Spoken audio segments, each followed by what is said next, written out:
Welcome to another edition of Bendigo Writers Festival Backstory. Today we have the pleasure of speaking to Greg Woodland, the debut author of The Night Whistler, which is a wonderful crime novel, but not just a general crime novel. It's got a very specific rural Australian twist to it.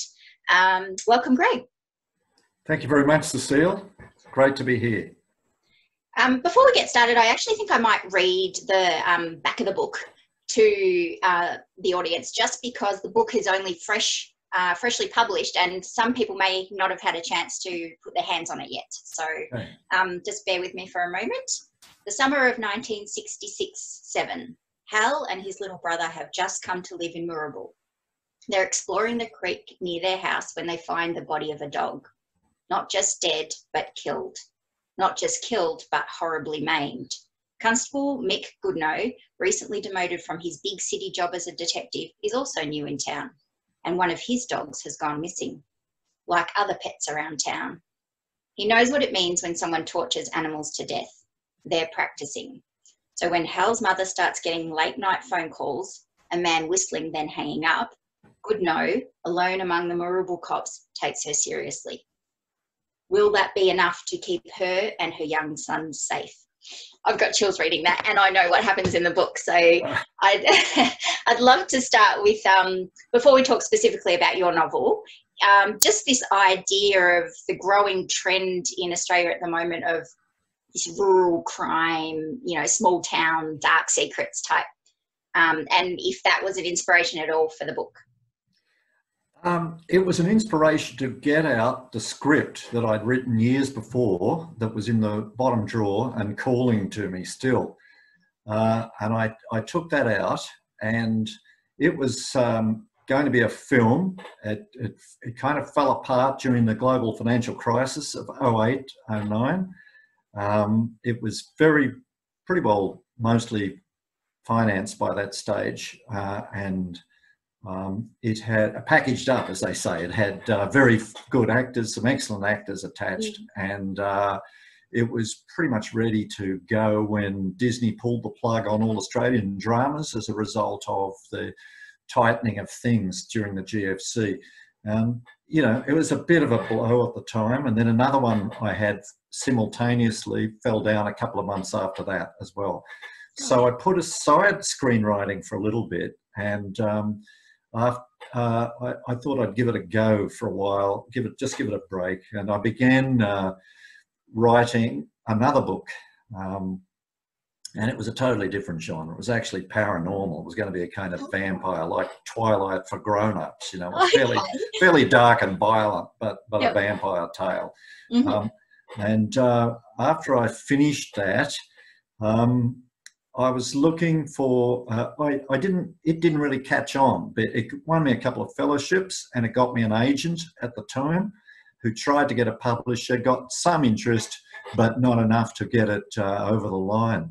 So I left it alone for a bit, but I'd gotten really into the novel writing bug, and I began to think I'd like to do a crime one. Crime is what I read most of the time. Probably 2/3 of the books I read are crime books. I love the books of James Lee Burke. They're mainly set in rural America.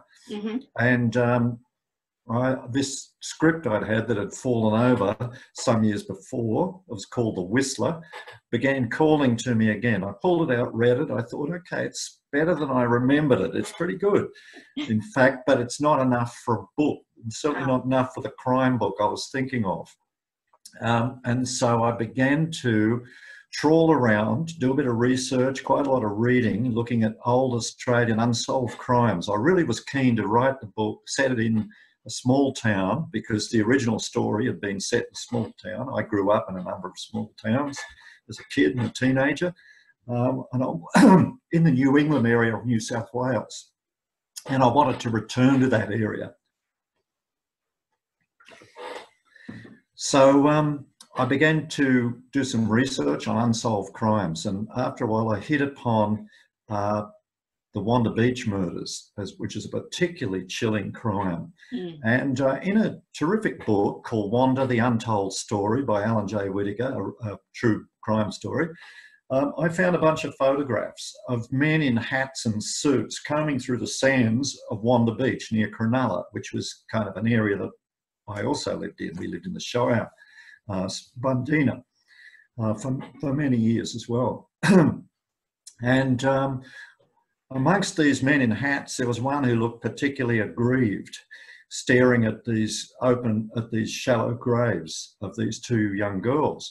And he looked really kind of devastated and shattered. And I thought, okay, that's the detective I want for the story.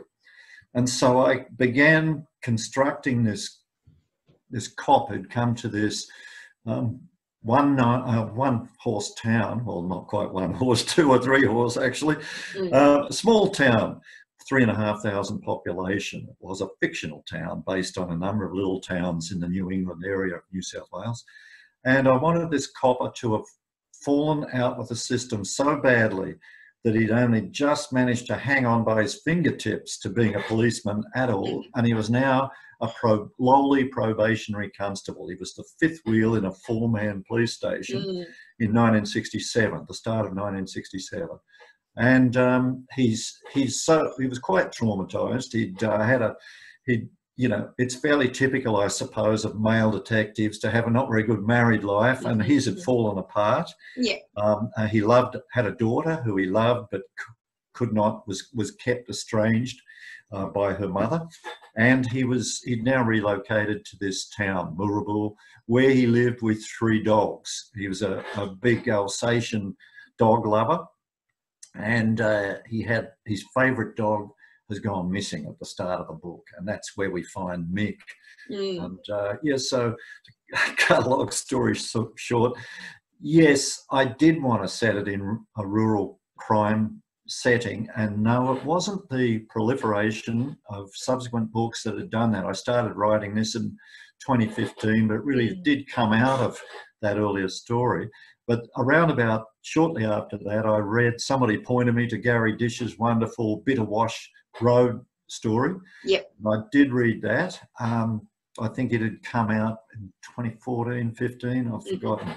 I read it. It didn't really, I didn't want to be inspired by Gary. Gary's a brilliant writer, and God, he's done 50 books. So he really, and he's done 30 in rural crime pretty much. Yeah. So he certainly knows the genre, or maybe not 30, 20 rural crime stories. But yeah, I really do just love the idea of the small town standing in for Australia, a certain kind of Australia. And I didn't want it to be emblematic as such. I wanted it to have a life of its own. And so using my own memories of growing up in 3 towns, South Tamworth, Armidale, later on, and Tweed River, where I went to Tweed River High. Yeah. That's just south of the New South Wales border, New South Wales-Queensland border. My memories of them were still quite vivid, but, you know, they were kind of distanced by memory and nostalgia, really, I suppose. So I went back doing quite a lot of research, a lot of road trips out west into the New England area and northwestern New South Wales especially, and just travelling to quite a lot of small towns. Some years before, about 10 years before, I'd done a number of road trips when I was looking for locations for the film that never was. Oh, yeah, of course. So I also combed through hundreds and hundreds of location shots, just looking at, you know, towns, streets, paddocks, lanes, and houses of the time. I photographed many 60s, 50s, 60s era houses.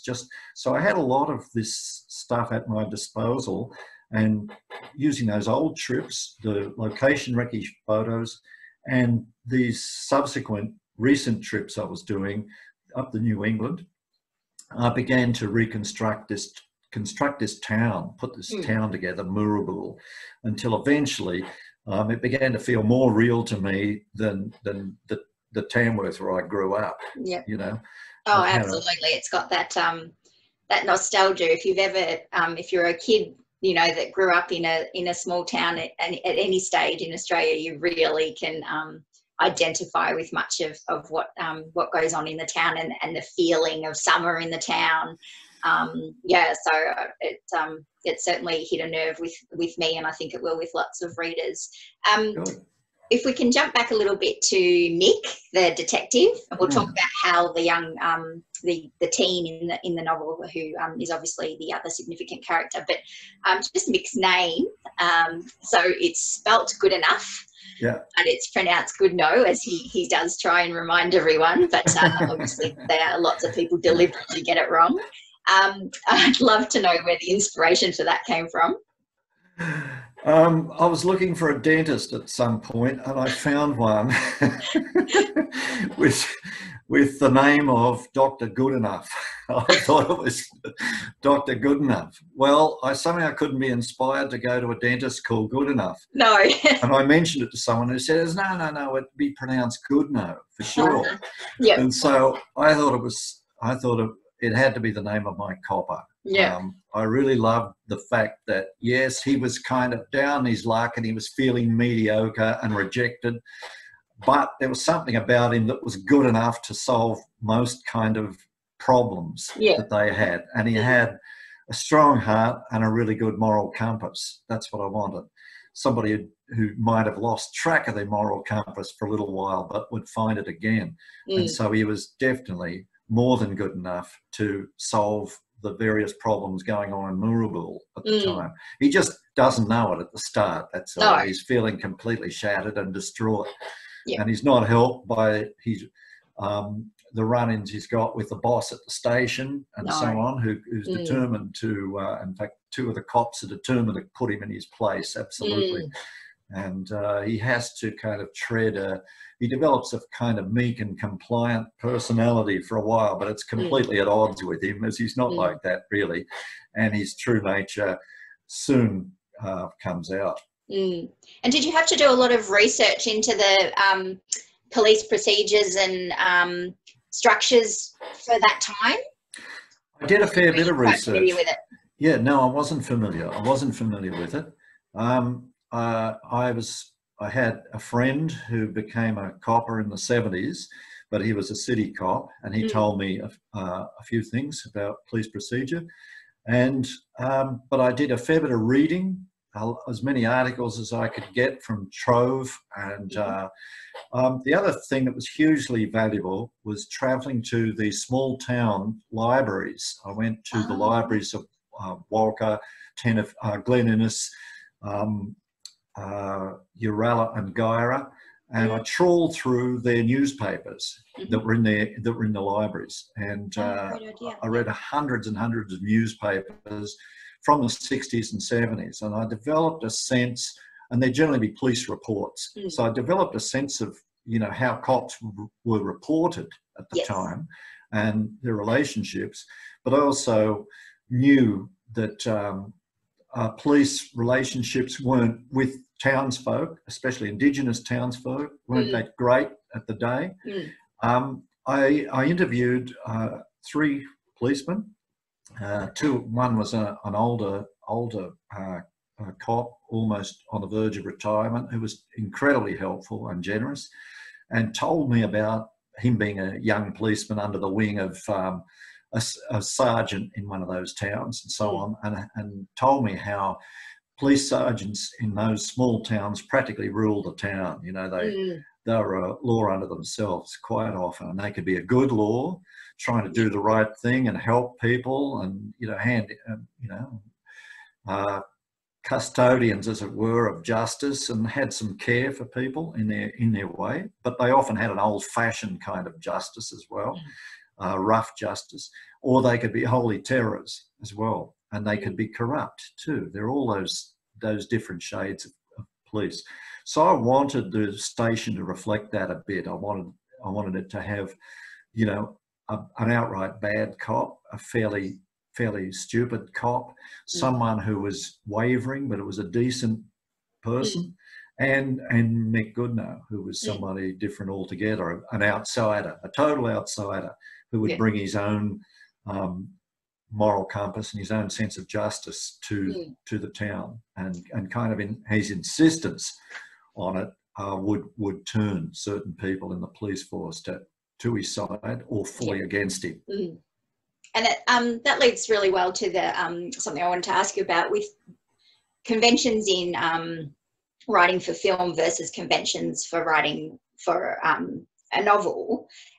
You know, there's obviously tropes, if you like, for crime novels. And did you have to, could you draw on your screen experience for that, or did you have to go in more in what you read and what you enjoy to develop your story?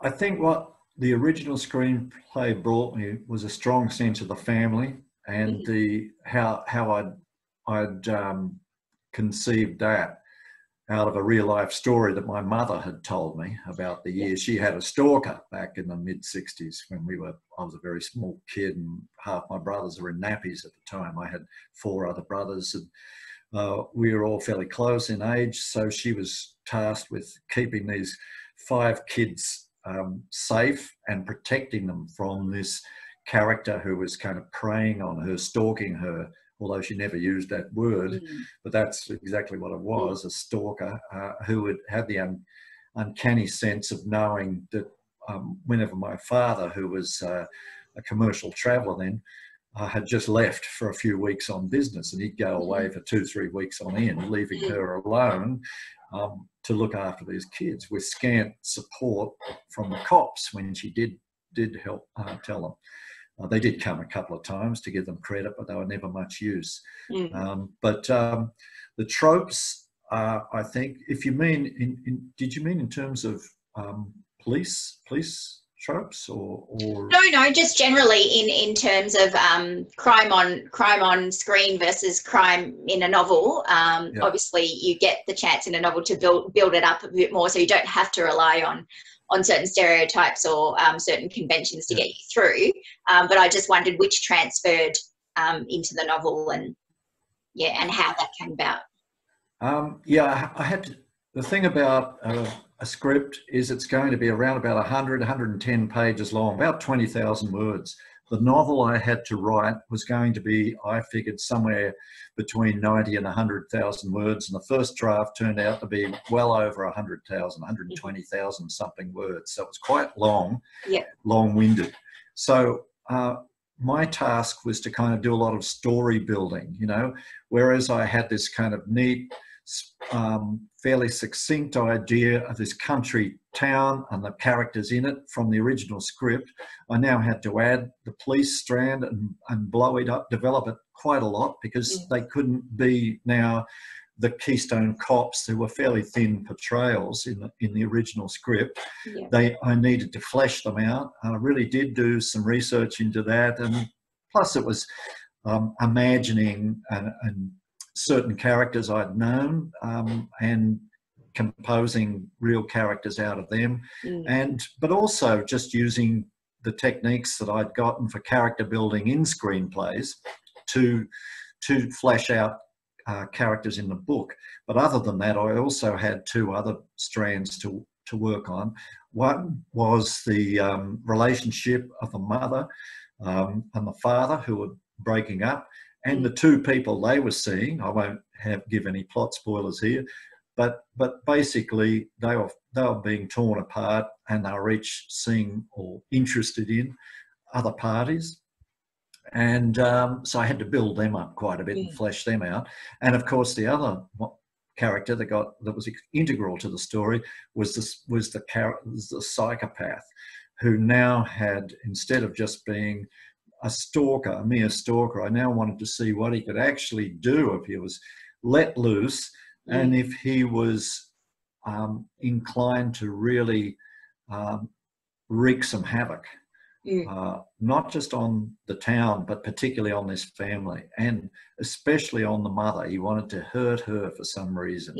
And so I really I did quite a bit of research into psychopaths, so, you know, trawled through things on Wikipedia and read books and and basically constructed this. And again, by the guy Alan J. Whittaker, who'd written this excellent book about Wanda Beach. I also found a book of his called Australian psycho that was about a child killer called Derek Percy, a dreadful character. He'd written this interesting book on him, and in some ways this book influenced just slightly the character. I just thought, well, how far could he go if he was untrammeled? So I wanted him to be someone as evil as that. I also thought of the character who was implicated in the Beaumont children case.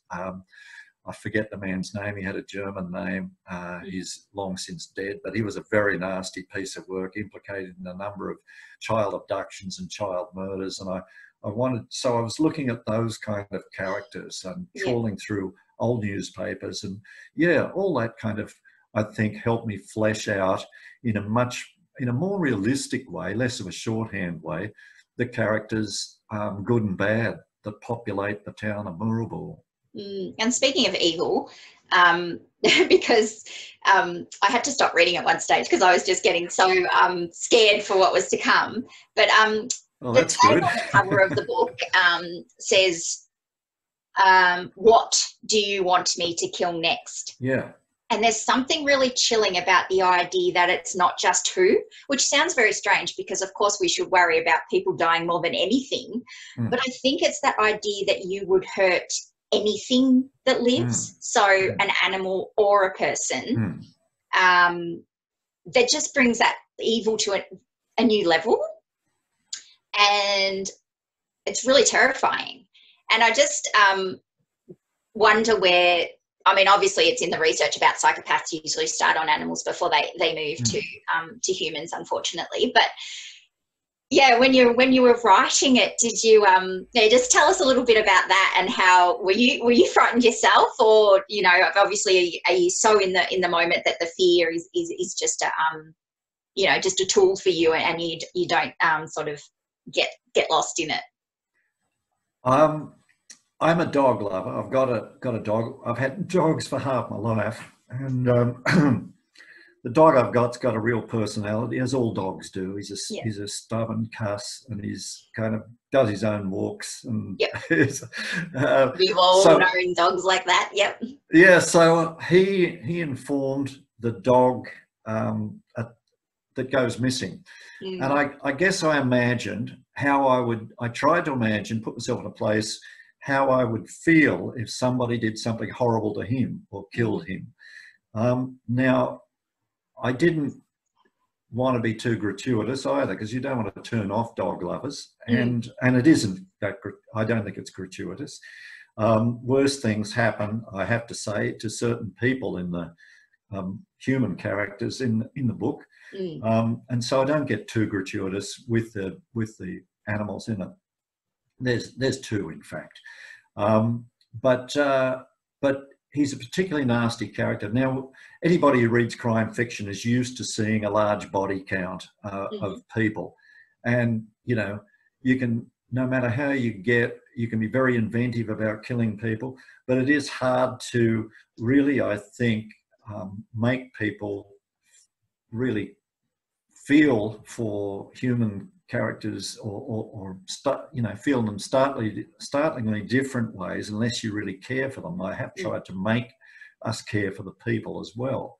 So I think they were the ways in which I tried to build fear. I imagined putting myself back into that situation where we are living in this house in South Tamworth back in the day, and tried to imagine this character based on my mother, and the two kids based on myself and my four brothers, kind of combined into two little boys, how we would deal with the situation of somebody particularly nasty and mysterious saying terrible things to our mother, and following her around the house and so on, and visiting the house and tapping on windows and hanging up the backyard, and all that sort of stuff, which the guy actually did apparently when my mother told me this story many years later as a young filmmaker.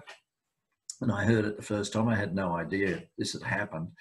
But so I had to put that kind of sense of fear and dread back into the story. And for a long time, it's a kind of slow build, I think, other than the deaths of these various animals that keep cropping up around the town, until finally we get the sense that somebody has been killed, and we get the sense of it, but there's no actual revelation until later on in the book. Yeah. And then suddenly all hell breaks loose, as it were. And I will say no more here.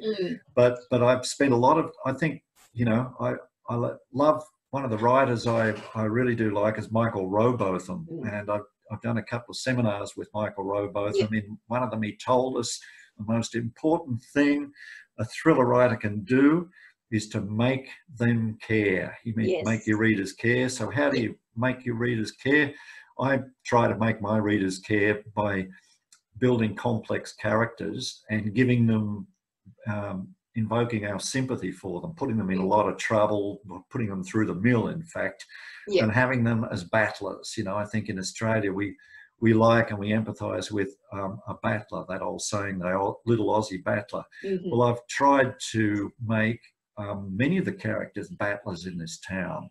And those are the ones I think we barrack for, and that I think we want to get through, and that we want to protect from this these events that are happening in the town. It's interesting you say that, actually, because I heard someone say on a podcast recently that good crime writing is less about being morbid and salacious and more about problem solving, because you want to fix the problems of the characters you care about. And I just wondered what you thought of that as an analysis of good crime writing. I think it's pretty good. I think good crime writing has to be more than just a bunch of murders and a cop or detective or private detective who's smarter than the killer, you know, unmasking it. It has to be more than that. There's so much great crime around that I think essentially the best of it is really about values or sometimes issues. You try not to get too issue bound, I think. But I think most of the crime writers that I care about are generally tackling, as well as the crimes themselves, are tackling some particular problem in the town, as you mentioned, or in the area, some kind of issue, you know.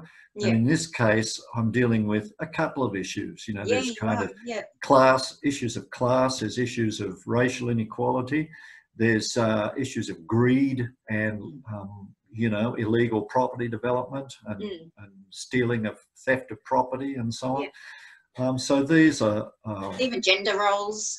Gender roles as well, you know, women battling for themselves and being kind of talked down to and treated misogynistically. So I don't think, I wanted values that are very current now, really. And I think, you know, if you're going to set a crime book 50 odd years ago, then it wants to be fresh and resonant in some way, and I've tried to make those ways resonate with audiences of today. Well, I was going to ask you about the various issues, because I think the Indigenous perspectives that come through in the story are really really interesting, and the character of Hal's new friend, and the perspective she gives him of how her family have felt growing up in that town, and the way that they're treated, and their relationship with the land. It's not something you would necessarily expect to shine through in just a, you know, good old detective novel, as you say. But it was really, it just added another element and great layer to the story. I wondered how that particular aspect came about. I think it came about mainly from life. I grew up in country towns, and while as a kid I wasn't friendly with Aboriginal people, I knew they were there. I saw them. Sometimes you went to school with them. They were very marginalised, I think, in the 60s and 70s. Things are changing by a degree. Indigenous people I know in that area now, you know, they've lived through that. People of about around my age, and I did have a couple of cultural readers for this go over it with a fine-tooth comb, give me feedback about it, you know, adjust my memories of things here and there. And, you know, they told me that even though things were different largely in the town, in some ways they weren't that different. And the, you know, the Black Lives Matter movement, well, written this book well before that happened, but that, you know, that's still centre stage, I think, in many, has been lately in quite a lot of country towns across Australia. Certainly in New South Wales it has. And so it's not I'm not trying to preach. I have no special perspective on it. I'm a white, middle-aged white guy, obviously. I have had for many years Aboriginal clients. I've worked with Aboriginal actors as a filmmaker, and I've worked with many Aboriginal writers through my script developing business. And so I'm used to Aboriginal stories and looking at their point of view and trying to listen and trying to understand. And I feel that I had an obligation to the characters that I did know or were acquainted with in those towns, to put them there. But I didn't want to marginalise them as people had done to them, as the system had done to them and white people had done to them back in the 60s and 70s. I wanted to put them, some of them, at least a couple of them, centre stage, you know, or like Ali, for instance. Ali, Jenna and Kev.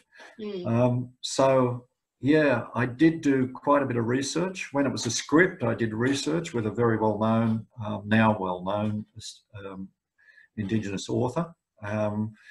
But I went to different people when I was writing the book. She suggested that I go back to people in the area, and she was right, of course, I did. So I explored that option, got in touch with some people, met a fantastic guy. There was a lovely woman who read the chapters, gave me a lot of good feedback and was very supportive and generous. And then I got further notes from this guy who we've developed a friendship since then. And yeah, he's been incredibly helpful. This local guy from Anawan Mob in Armidale.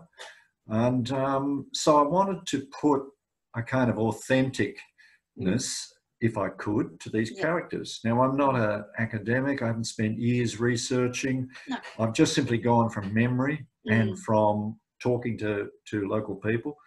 And I hope that that Aboriginal readers will respond to it. The few that have read it have liked it so far, and I'm thrilled and delighted with that. And I hope white people who read it will also like them. I think a lot of people are responding to the character of Ali, Tenpenny. You know, she's a pretty feisty young girl.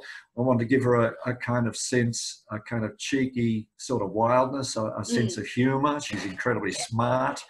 And I want to have her somebody who was absolutely feisty and not going to be downtrodden and refuse to be put in her place, as it were, you know. And I think there's something really authentic about her as a character, and I think we can probably all relate to someone in our childhood that was like that. And it leads really well to obviously someone we must discuss before we run out of time, and that's Hal, the teenage character in the novel. And the relationship that they develop is really just so lovely. Just to watch them, learning about each other and the world through each other's eyes, and just that idea that you can care for someone that's not necessarily within your family, you know, just that first realization that there's other people out there. So with Hal, he's obviously, this is fiction, so he's completely made up, but are there elements of a young you in there, or young, you know, kids you've known along the way in developing Hal? Well, of course, he's a fairly idealised version. He's a lot braver than I would have been as a kid, but I think I always had a kind of sense of social justice. And my next brother down, who is quite, he and I are quite close, he's always been a very good man as well. So there's a bit of both of us in that character, I think. Perhaps there's a bit more of his courage and a bit more of my sense of justice and my anger. And were you an amateur sleuth when you were a child as well? I wouldn't go that far, but I was very curious, and I did absolutely love Agatha Christie books. And there were a bunch of books called Alfred Hitchcock stories for late at night. Yep. I was a huge devourer of Alfred Hitchcock stories and horror stories as well. I was a big horror buff. But I got right into, I think I started reading Raymond Chandler after I got chewed through a couple of dozen Agatha Christie's. And so I've been mad about crime and crime movies as well.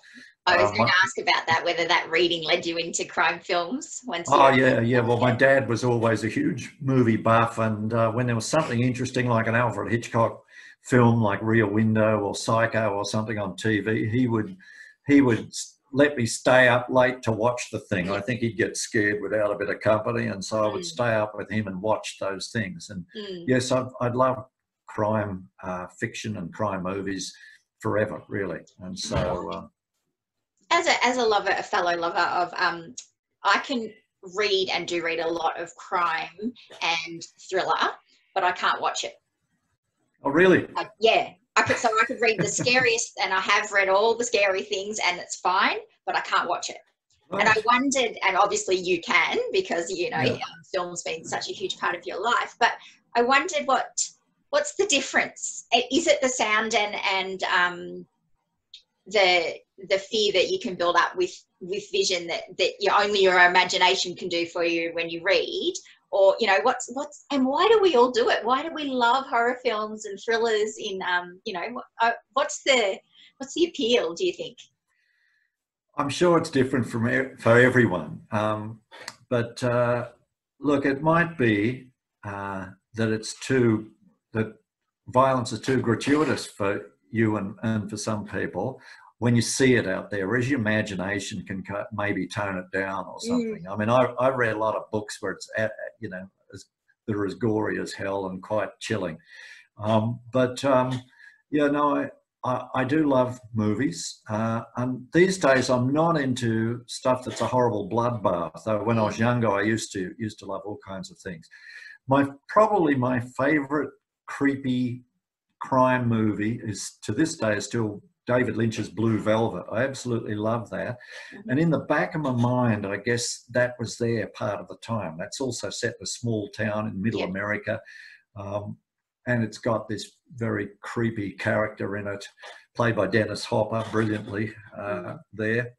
And but it's got a young guy in it. Now, he's quite a lot older than Hal. He's about 20 or in his early 20s. Yeah, he's a student of about 20, 21. And a girl as well, played by Laura Dern. The two of them are wonderful. And so perhaps in the back of my mind, there was a thought that I wanted a pair that were going to be a little bit like that. There was Hal and Allie and so on. But to answer your question, why do we, I don't know. For me, it's all story. And of course I love story, and I tend to love the darker stories, but I also love darker stories to have contrasting emotional content as well. I like them to have, maybe a romance going through them, and a lot of laughs. I like there to be humour in it, and I think there is humour in the book. I tried to put humour in the book. I was going to ask you about that, actually. Yeah, I deliberately wanted there to be humour in. I love James Lee Burke. He's always got a lot of humour in it. Gary Disher does. Peter Temple put a lot of wry humour in his stuff. Chris Hammer of Scrublands too. Yeah. Those books appeal to me much more. To diffuse tension is such a great tool, isn't it? Such a really amazing skill to have if you can do it right. If it was good enough for Shakespeare, I think it's good enough for anybody else who's trying to tell stories. You can tell a really dark tale and still have the odd funny line in it, the odd quirky moment, and I think it just kind of lets the tension off. If it's bleak, and relentingly tense, it can get too much, I think. It's also humanizing people in real life. In the midst of crisis, people have got their humor, even when they're suffering awful things. It's amazing how people come out with a funny line or a laugh at some time where they need it. And so I wanted characters to have that as well. But, my favourite movies have that quality too. You look at all of Hitchcock's films, and the best of them Rear Window, To Catch a Thief, Vertigo, even Psycho. There are moments of strange humour, although you'd have to say it's fairly black comedy in Hitchcock. There are moments of there to kind of deflate the tension a little bit, just to relieve the tension and grab an audience in. And certainly David Lynch likes humour. He's got an extremely odd sense of comedy, but I love it myself. And I guess those kind of books and films are what have influenced me and that I'm conscious of. Another book that I absolutely loved and read 3 times was Donna Tartt's The Little Friend. Now, it's probably her lesser known work, but it really grabbed me. And again, there was that sense of, it's set in the Deep South and about a girl looking for the person she thinks has hanged her younger brother many years ago, her older brother. She was the baby when her older brother was found hanged at the age of about 8 or 9. And she goes on the trail of as a detective. So that book somehow was also a bit of a role model as well. I also thought what I liked about that as well was the fact that you could have kids, complex children in a story, and yet it could be very firmly a story for adults as well. I wanted absolutely. that combination. I didn't want it to be, it's not a young adult novel, though I think older teenagers might like it quite a bit, hopefully. But it's really a film about childhood that's for adults. Yeah.